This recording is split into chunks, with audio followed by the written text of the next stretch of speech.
여러분은 혹시 이런 질문을 받아본 적이 있으세요? 누가 가장 싫습니까?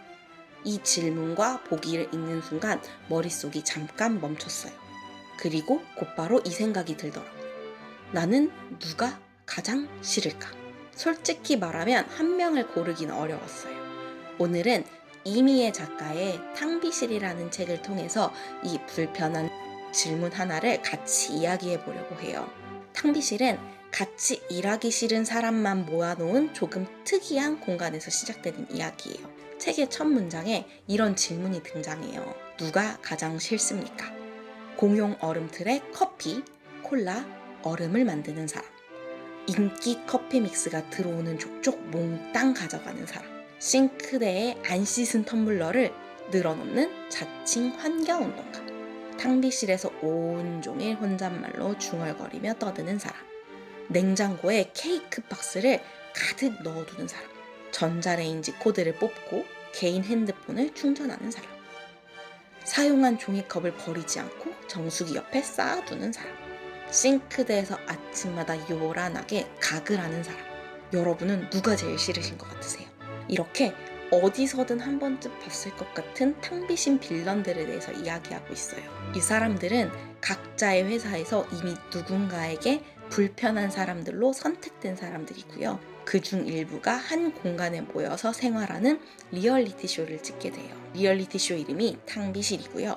탕비실이라는 작은 공간에서 서로를 관찰하고 의심하고 판단하면서 누가 동료의 신고 없이 잠입한 술래인지를 찾아가는 이야기예요. 읽다 보면 이런 생각이 들어요.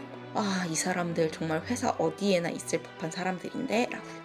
그리고 그 순간 정말 탕비실 빌런들이 떠오르면서 조금 불편한 기분이 들었어요. 그리고 정말 열심히 생각했죠. 내가 제일 싫어하는 유형의 사람은 누구일까라고요. 이 소설은 얼음의 시점으로 전개되는데요. 읽으면서 가장 먼저 눈에 들어왔던 인물도 얼음이었어요. 사실 저는 얼음이라는 인물이 가장 싫다고 고민하고 책을 읽기 시작했거든요.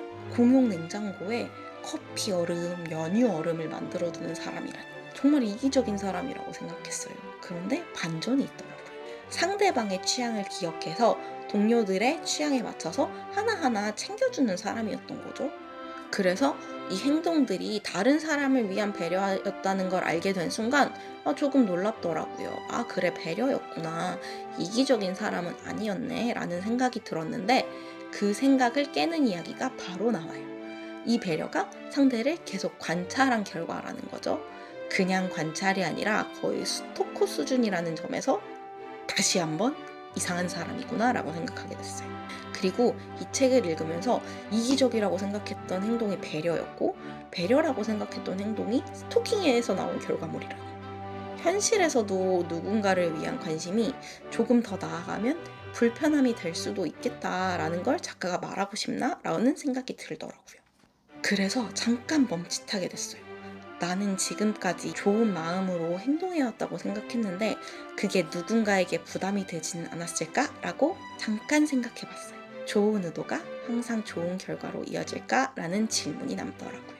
이 책에서 가장 인상 깊었던 반전은 케이크라는 인물이었던 것 같아요. 읽는 내내 이상한 사람이라고 생각했던 인물이긴 한데요. 이야기가 진행되면서 결국은 술래라고 하더라고요. 동료들에게 비난을 받아서 이 프로그램에 참여한 게 아닌 거죠. 스포일러지만 양해해주세요. 아, 그냥 이 사람은 연기를 한 거구나. 이런 리얼리티 쇼에서는 그럴 수 있지 라고 생각을 했는데 대반전. 마지막에 전 직장 동료의 이야기가 나와요. 이전 직장에서 진짜로 케이크를 사다 놓았고요. 막 많이 채우는 건 아니지만 거짓말로 선물을 받았다고 하고 동료들에게 자비로 케이크를 사다 주던 관심이 필요한 사람이었던 거죠. 그 순간 들었던 생각은 하나였어요. 아, 정말 인물들은 겉만 봐서는 모르는 거구나 라고. 그리고 동시에 이런 생각도 들었어요. 나는 지금까지 누군가를 얼마나 쉽게 판단했을까? 그리고 반대로 누군가는 내가 지금 알고 있는 나와 전혀 다른 사람으로 보고 있을 수도 있겠구나 라는 생각이 들더라고요. 같은 행동도 누구의 시선에서 보느냐에 따라서 전혀 다르게 해석될 수 있잖아요. 이게 이 책이 남기는 가장 큰 메시지 같았어요. 마지막으로 작가의 말을 읽고 난 후 든 생각이에요. 우리는 좋은 사람이 되고 싶어서 노력을 하잖아요. 미움받고 싶지 않아서 조심하고 배려하고 눈치도 보고요. 그런데 그럼에도 불구하고 어딘가에서는 이미 누군가에게 불편한 사람이 되어 있을 수도 있는 거죠. 그래서 남는 질문이 하나 더 있었어요. 나는 어떤 사람일까? 라는 질문이에요. 탕비실이라는 책은요, 정말 술술술 읽히는 책이었어요. 책도 얇은 편이고요. 짧은 호흡으로 챕터가 정말 리얼리티 쇼를 보고 있는 것처럼 빠르게 읽히거든요. 화자를 따라가다 보면 금방 한 권을 끝낼 수 있어요. 책이 선사하는 메시지가 깊지는 않지만 이런 질문들을 남기는 것 같아요. 나는 누군가에게 좋은 사람이었을까? 아니면 누군가에게 불편한 사람이었을까? 라고요. 여러분은 요즘 어떤 사람으로 기억되고 싶으신가요? 댓글로 이야기 같이 나눠주세요. 그리고 오늘도 누군가에게 충분히 괜찮은 사람이었을 여러분을 응원할게요. 다음 시간에도 더 좋은 책 이야기로 만나 뵐게요.